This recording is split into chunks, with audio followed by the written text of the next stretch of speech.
So the balance you're talking about from the outside is one thing I've always been fascinated by with the Warriors.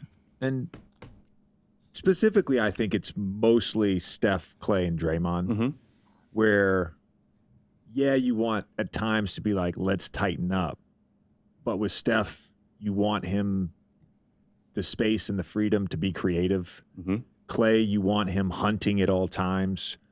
Draymond does some wild shit on the court, and that's part of his game. And I mean, but not just like fouling people. I'm talking about like he throws some wild passes sometimes, right? Sometimes his rotations, you're like, dude, you're overhelping. What are you doing? But like he sees something maybe you don't see. So you have to allow those three guys a lot of stuff. I think at times, this is not a knock on Jordan Poole. I think sometimes at times, like with Jordan, it was like, okay, you can't then come in the game and be doing that stuff. Bingo. Right? And that's not a knock on him, because on most teams, you're like, dude, you're fucking great. We need you to do this role. But at times on your team, it was a nuisance. Correct. And I think correct. It was a nuisance. Nah, that's crazy. That's why CP is going to help them more than some folks know, maybe more than the team knows. More than Jordan Poole. Say it, Iggy. And that's why I think CP3 is going to help them more than Jordan Poole. Say it, buddy. Say it. Not to say they don't know, but it was a hindrance to Jordan Poole. Because Jordan's like, why can't I go out there and be free like them? You know, he doesn't have 4 rings. He has 1. And he did win us he won us a game in the finals. He did do that, game 5. Yeah, game 5. And so he coming back like, no, I've shown y'all that. Give me some freedom. And I'm second on the team in scoring. Average 20.4. He was second on the team in scoring. So why should I be the guy that has to dial it back? Like all those emotions, he's a real human being. So he's like, nah, I'm doing what I do. I've been sacrificing. I don't know. Oh, so what it sounds like is there's some 2018 Celtics shit, man. I ain't gonna lie. You know what I'm saying? You go on this stretch where injuries become a really big part of your team. Throughout that stretch, certain players step up. Certain players become really pivotal parts of the team. Those motherfuckers that were injured come back. And now there's an ego battle. There's an entitlement battle. I feel it. I understand it. When you bring up Jordan Poole, do you think like part of the culture is kind of like the standard structure? I know like the Warrior stuff is kind of like already cemented clearly how it is, but sometimes I think culture, I remember I played for a team once. We'd be like 25th in defense, like 18th in assists, like in all these like categories that really matter. And we sit there talking about winning. Or like literally, and it's like, I don't know about you, but there's no system where you're going to be terrible at defense, terrible at offense. I mean, or in assist or ball movement, and then we're going to try to beat the team up the street. And that's not me saying it off the wild. Like, I thought we overachieved, and those guys did, like, unbelievable. But when you sit here, it's like that don't add up. So, like, eventually, when Jordan Poole's coming down, it's like, nah, like, if I wasn't good enough, y'all tell me to take a hike. But now I'm doing everything I'm supposed to do, and I won a ring. My job ain't to hit the road. Yeah. It's to get them boys up out of there. Yeah. This isn't the guy you substitute. It's the ones you don't want to talk about. Yeah. I mean, you're second leading scorer on that team, bro. That's tough, because it's somebody trying to be the leading scorer on that mug. This is true. This is true. And am I wrong for saying that, JJ? No. I think there's a little bit to unpack there. I'm going to let him unpack the Jordan Poole part. I'll unpack the first part. Yeah, and Jordan Poole can't shine in Curry's shadow, and he can't prove he can be better in the Warrior system. I think he can. That's the thing. I think he can. They just chose Clay over Jordan Poole. Ultimately. They just chose, hey, let's try to extend this Curry, Clay, Draymond shit as much as possible. They didn't choose Jordan Poole. You know what I'm saying? Ultimately. And it was hard for me to try to navigate it, because you know how locker rooms, you've been in the locker room, and this is on every team. You know, I remember a hilarious conversation in one locker room where on the bench we start saying they playing buddy ball. They only passing to each other. And somebody on the bench supposed to be with us went and told those guys. And I'm like, damn, you were in on the conversation. And now we having a team meeting. Those two guys are coming at us like, well, you're talking about buddy ball, blah, blah, blah, blah, blah. And then I had one of my guys that didn't play told, like, you know, a guy that he's not in the Hall of Fame yet. He probably will be. He was like, how you gonna get mad at us and talk about you love the coach and you mad at us, but you always talking, you don't want to talk shit about the coach the most. And the guy was like, man, I should beat your ass. But the guy was right. Man, I should beat you. But it was funny because I'm saying all that because I've been in like many situations where you walk into a locker room and if you talk to one guy, the other guy's mad. And if you talk to that guy, the other guy's mad. And I'm not saying like, I'm talking about situations like 5-6 years ago. So I'm not talking about last year. And it's like, those things can kill you at the end of the day as a team. And so we talk about Jordan Poole. Bro, I compare it to the JaVale McGee situation with Shaq and the Fool. And I played with JaVale on 2 different teams. So I've seen his work ethic. I've seen him lock in. I've seen him dominate games.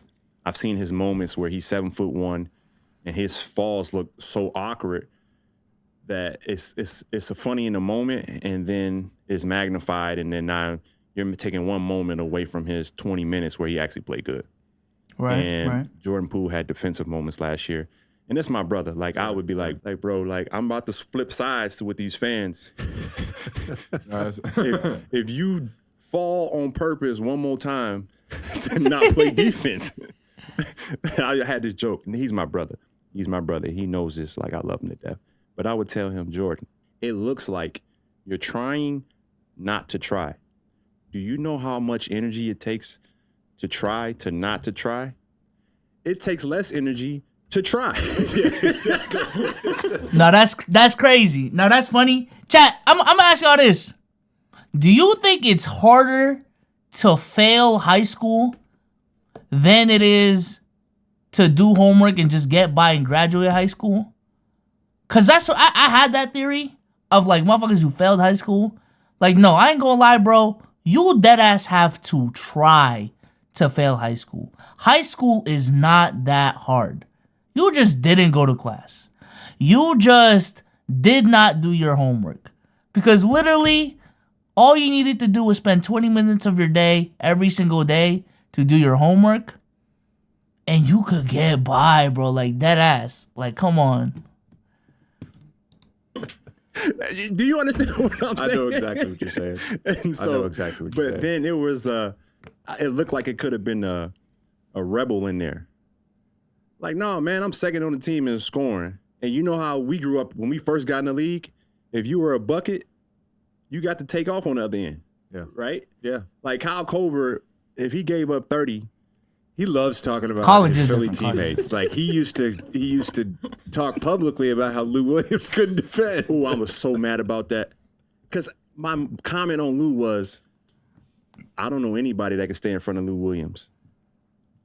So it confuses me as to why Lou Williams can't keep anybody in front of him. And it wasn't like a knock. I was like joking because the article was about my defense.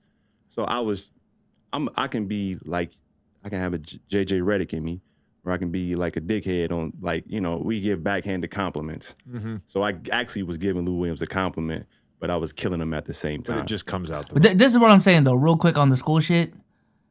If let's just say the bare minimum is you're a dude that goes to school every single day. You're a dude that goes to school every single day. It'd be different if you're literally so extreme that you don't go to school. You know what I'm saying? Like you're enrolled to school, but you just skip class every day. If you're a dude that goes to school every single day, I deadass think it is harder, it is more of a hassle to not do the worksheet that's in front of you, put your headphones on, cause all of this commotion, have the teacher call you out because you don't want to do your work, and then you have to go to the, you know what I'm saying, the principal's office or the front office. Now you got to go to detention because, you know, you talk back to the teacher, all that shit. Like, I think deadass, there's more effort to being a badass kid than it is to just, sit down, chill, do your homework, and call it a day, bro. Like, that's what I'm saying. But going back to the Jordan Poole shit, from everything that I've heard, there's two things that is kind of a consensus to me. Number one, from everything that I've said, or from everything that I've heard, and even coming from Draymond's mouth himself, Draymond doesn't punch Jordan Poole for no reason. Draymond doesn't just do that just because he felt like doing that. It was a reaction to what Jordan Poole said. Based off of what Draymond said and based off of what's being said on this podcast as well, it also seemed like after the 2022 NBA Finals, when the Warriors won and Jordan Poole was an integral part of that championship team, ego got into his head. His ego got bigger. He had more confidence to talk shit. You know what I'm saying? He was moving a little bit different in practice. We already know how Jordan Poole gets down on the court. Honey, see you looking at me. We know Jordan Poole. You see what I'm saying? We know Jordan Poole from that standpoint. So this is what it seemed like happened during that moment. Golden State Warriors were in practice. Jordan Poole was talking shit. Draymond felt as if he crossed the line. And Jordan Poole fucked around and found out. I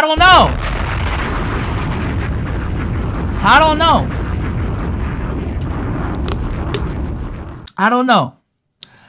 We will ultimately never know exactly what was said and if it was something really being worthy of getting decked in the face.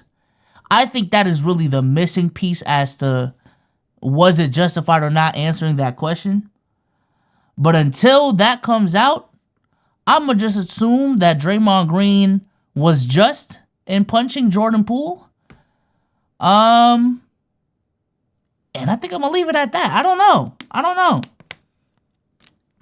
I think I'm going to just leave it at that. Jordan Poole said something that crossed the line. Draymond decked his ass and, caused the rift in the team. And then when Jordan Poole played like shit in the playoffs, they had to make it, they're trying to revamp the team. What's the play? Pack his ass up. Let's make sure the locker room is is intact. And, yeah. I don't know. I think when it comes to certain stories, people just want to read into it too much. Sometimes it is simpler than what meets the eye, bro. Sometimes it is just money. You know what I'm saying?